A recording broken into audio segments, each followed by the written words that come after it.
If you're armed and at the Glenmont Metro, please shoot me. Written by Peter Frost David. If you're armed and at the Glenmont Metro, please shoot me. Make it a headshot. Shoot me in the temple, aiming slightly downwards. I need the bullet to travel the shortest possible distance through my brain before it hits my hippocampus. If I'm lucky, the sensation of the gunshot ripping through my skull will only last a few decades. As awful as this sounds, you'll be doing me an enormous favor. Death by headshot, as soon as possible, is vastly better than the alternative. My ordeal started over 10,000 years ago at 10:15 this morning. I earn extra money by participating in drug trials. I'm a so-called healthy subject who takes experimental drugs to help assess side effects. Once it was a kidney drug. A few times it's been something for blood pressure or cholesterol. This morning, they told me the drug I took was a psychoactive substance intended to accelerate brain function. None of the drugs I tested so far have ever done anything for me, in the recreational sense. In other words, none of the drugs I've tested have given me a killer buzz, or mellowed me out, or anything. Maybe I've always ended up in the placebo group, but nothing I've tested has affected me at all. Today's drug was different. This shit worked. They gave me the pill at 10:15 and told me to hang out in the waiting room until they call me back for some tests. Only about 30 minutes, the research assistant told me. I flopped into the waiting room couch and read a few articles from a copy of Psychology Today that was sitting on the coffee table. They hadn't called me back when I finished Psychology Today, so I picked up a US News and read it cover to cover. Then I read an Old Scientific American. What was taking them so damn long? I sluggishly turned my head to look at the wall clock. It was only 10:23 a.m. I had read all 3 magazines in 8 minutes. I remember thinking this was going to be a long day. I was right. The waiting room had a little bookshelf with some used hardcovers on it. When I stood up to walk to the bookshelf, it felt like my legs barely worked. It's not that they were weak, they were just slow. It took a full minute just to stand up off the couch and another minute to take 2 steps to the bookcase. I scanned the old books on the shelf and picked out a copy of Moby Dick. My arms had the same problems as my legs. Just reaching one foot in front of me to grab the book took a long time. I actually got bored just waiting for my hand to reach the spine of the book. I slogged back to the couch and collapsed onto it in a slow motion fall that reminded me of the low gravity hops of astronauts on the moon. I opened Moby Dick, slowly, and began reading. I started with Call Me Ishmael and got as far as Ahab throwing his pipe into the sea, which was all the way to friggin' chapter 30 before they called me back. How are you feeling? The research assistant asked me. I feel slow, I said. Actually, it's the other way around. Everything seems slow because you're so fast. But my legs, my arms, they're moving in slow motion. Your body seems like it's moving slowly because your brain is fast. Your brain is running 10 or 20 times faster than normal. You're thinking and perceiving reality at an accelerated pace, but your body's still constrained by the laws of biomechanics. Frankly, you're moving much faster than a normal person. She pantomimed a jogging motion. But your brain is running so much faster right now that even your fast walk seems very slow to you. I thought about my slow motion flop into the waiting room couch. Even if my muscles had slowed down, my body would still react to gravity the same way. But in the waiting room, I even fell in slow motion. Slow muscles couldn't explain why gravity seems weaker. My brain was going at warp 10. That's how I managed to read 3 magazines and the first 30 chapters of Moby Dick in 15 minutes. They ran a series of tests on me. The physical tests were fun. They made me juggle 3 balls, then 4, then 6. I had no problem keeping 6 balls in the air because they seemed to be moving so slowly. It was boring, frankly, waiting for each ball to move through its arc so I could catch it with my slow motion hands and toss it back into the air. They threw Cheerios in the air and I caught them with chopsticks. They dropped a handful of coins and I counted the total value before they hit the ground. The cognitive tests were less fun, but very illuminating. Finish a 50-word word search, solve an intricate maze drawn into a poster-sized paper, view a slideshow projected at 10 images per second and answer detailed questions about what I saw. They told me I measured over 250 on the Knopf scale. Apparently, that's deep into the superhuman range of thinking speeds. Then they sent me home. It'll wear off in a few hours, they said, which will seem like days to you. Try and use the residual effects to get some work done. Catch up on work emails while you're still in high-speed mode. The ride home was horrible. It was only 3 metro stops, and in real-world time, it only took about 35 minutes. But in my drug-accelerated hyper time, it felt like days. Days. Just walking out of the medical research suite to the elevator seemed like it took an hour. I sprinted out of the office, willing my legs to push me faster. But the laws of biomechanics held me prisoner. As accelerated as my brain was, I couldn't do anything to make my legs work faster. The huge disconnect between my body and mind made it extremely difficult to judge how and when to slow down, turn, or rotate my body. I had basically turned into a giant slow-motion spaz. Even though I could see the wall coming at me, I couldn't make my finger outstretched to hit the elevator button move away fast enough, and I jammed it against the wall. Hard. The pain was intense. If my brain had been running at regular speed, it probably only would have hurt for 30 seconds or so, but in my accelerated state, the intense pain seemed to last for half an hour, 45 minutes maybe. The elevator ride was horrible. It felt like I spent 4 or 5 hours just descending 7 floors, with nothing to look up at the interior of the elevator car. I sprinted to the metro station. I have to admit, this part was almost fun. Even though my body moved at what seemed to me super slow speed, I could still carefully choose how and where to place my feet, swing my arms, and turn my torso. It only took a block or two to getting used to having a brain that ran 24 times faster than my body. Then I basically sprint danced the rest of the way, twisting and juking between people on the sidewalk and dodging moving cars with inches, aka minutes, of clearance. I spent an hour in my time frame, descending into the subway and running to the platform. Endless tedium waiting the 6 minutes for the Red Line train to arrive. Although there was more to look at on the metro platform than inside the elevator, it was still intensely boring. I should have stolen that copy of Moby Dick. The Red Line roared into the station in slow motion. The normally high-pitched squeal of its brakes was frequency shifted by my high-speed mind to a long, low tone, like a monotone tuba solo. It wasn't just the squealing subway train that was 3 octaves lower than normal. All sound was slow to the point of near inaudibility. Voices were gone, shifted below the threshold frequency of my hearing. I did manage to hear a screaming baby on my subway car. Her shrieks slowed down to like whale songs. The sharp sounds like car horns and trucks bouncing over potholes were low, muddied roars like distant thunder. Back at the research offices, I could still hear and communicate with the research staff. But now verbal communication with anyone would be impossible. The effects of the drug were still intensifying. I spent what seemed like days on that fucking Red Line train. Days, listening to the whale song of the screaming baby and the tuba solo of the brakes.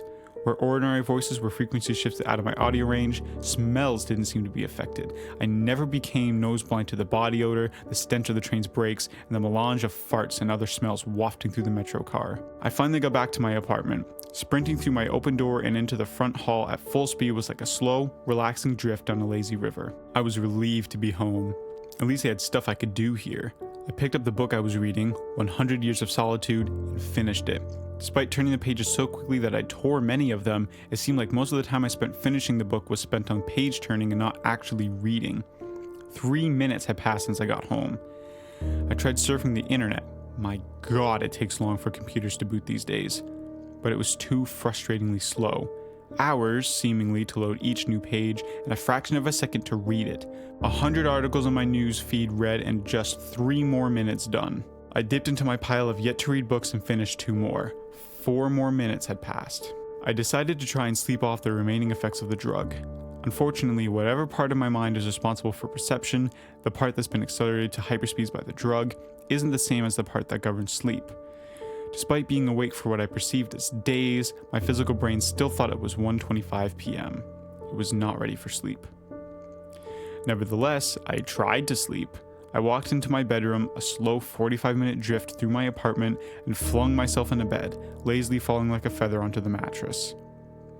I closed my eyes and lay there for hours and hours, 10 minutes of reality time, before giving up. Sleep would not come.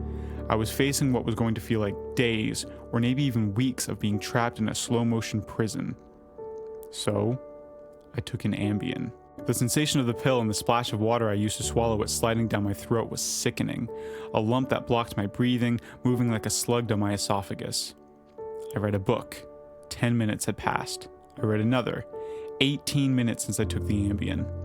I threw the book across the room and discussed my situation. The book slowly pirouetted and spun through the air like a leaf blowing in the breeze. It hit the wall with a long, faint rumble, the only sound I had heard for what seemed like hours, then drifted to the floor like a flip-flop sinking in a swimming pool. The force of gravity hadn't changed since I took the pill. The laws of physics were the same. It was just my perception of time that had gone wackadoo. This meant that I could use the speed things seemed to fall as a way of judging the effects of the drug. Based on how long it took the book to drift to the floor, I estimated the effects of the drug were still intensifying. I read a magazine. I turned on the television. I clearly saw each frame of video like I was watching a slideshow. Frustrated, I turned the television off. I read some more. The first 2 books of Churchill's A History of the English-Speaking Peoples. Not exactly a light read. Frankly, I hated it, but given the hours of tedium it would take to go get another book on my bookshelf, just sitting on the couch and reading Churchill was better, or at least less worse. It had now been 35 minutes since I took the Ambien. I lay down on the couch and closed my eyes. Time passed. I inhaled, an hours-long process. Time passed. I exhaled for 2 more hours. Sleep would not come. I needed a new plan. I decided to go back to the offices where they gave me the drug. Maybe they would have something that could counteract its effects, or at least something to knock me out until it wore off. I exited my apartment as fast as possible, taking hours in my time frame to do so. I didn't even bother locking the door, it would have taken too long. Down the stairs, it's faster than the elevator if you run, through the lobby, out of the front door, and onto the street. These few things felt like the long day at the office. Sprinting down the street, dancing and weaving between pedestrians with what must have looked to them superhuman dexterity. Down the first flight of stairs at the metro, across the landing, another hour, then onto the second flight of stairs. That's when the Ambien hit me. The Ambien didn't make me sleepy, not at all. Instead, it must have had a severe cross-reaction with the experimental drug I took this morning. I was bounding on the second flight of stairs, moving in slow motion, but still making perceptible progress. Then, wham, everything stopped. The dull roar of the street and metro noise ceased, replaced by the most perfect silence I've ever experienced. My downwards motion seemed to completely freeze. Before the Ambien kicked in, my perception of time was maybe a few hundred times slower than real time. After the Ambien took effect, time moved thousands of times slower. Every second seemed like days to me. Even just moving my eyes to focus on a new point was like an impossibly slow scroll across my visual field. Over the course of the afternoon, I learned how to walk, run, and jump when my mind ran hundreds of times faster than my body. But with another 4 or 5 orders of magnitude of slowdown caused by the Ambien, body control was almost impossible. I fell on the stairs. Even though I was all but frozen in mid-step, controlling my muscles was impossible. I commanded my foot forwards for hours, then backwards for hours more when it seemed like I would miss the next step. Hours attempting to adjust the angle of my ankle, then readjusting it when it felt wrong. Despite these efforts, I rolled my ankle on the next step. The pain wasn't at all mitigated by the slowness.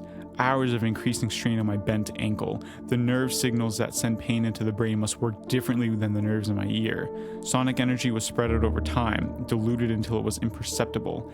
Pain flowed into my brain undiluted by the change in my perception of time. Hours and hours of increasing weight on my turned ankle turned into hours of increasing pain upon increasing pain.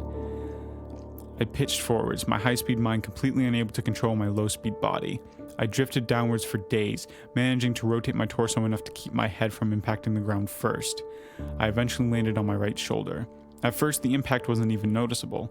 Then I felt a slight pressure in my shoulder as it came into contact with the ground. The pressure grew, bringing increasing pain for hour upon hour. My shoulder finally gave out, popping out of its socket with an endless sickening tug. I came to a stop days later, crumpled onto the ground, staring at the ceiling. The pain in my shoulder still screams with the intensity of a fresh, violent injury. I had plenty of time to think during the fall. If every second seemed like days to me, then each minute of real-world time would seem like years. Even if the drug cleared out of my system in the next 2 or 3 hours, this nightmare would seem to last centuries. By the time I hit the ground, I had a plan. I would somehow get to the platform and throw myself in front of a train. I twisted onto my ankles and knees, days of my dislocated shoulder crying for relief. I misjudged my rotation and rolled onto my back. I tried again, collapsing onto my face as I tried to figure out how to control a body that moved slower than grass grew. Weeks of effort were finally rewarded with success. I stabilized on my hands and knees. If just getting on all fours was this difficult, I figured that walking and running was completely out of the question. So I crawled. I crawled through the metro tunnel. The dumb looks on the faces in the crowd lingered on me for weeks. I crawled under the turnstile and onto an escalator. The escalator spilled the rush hour crowd onto the platform at the same speed a glacier spills ice into the sea. I looked out over the crowded platform during my interminable downward ride. The train status sign said the next train wouldn't arrive for 20 minutes. 20 minutes was like a year to me. I'd have to spend a year on the metro platform waiting to die.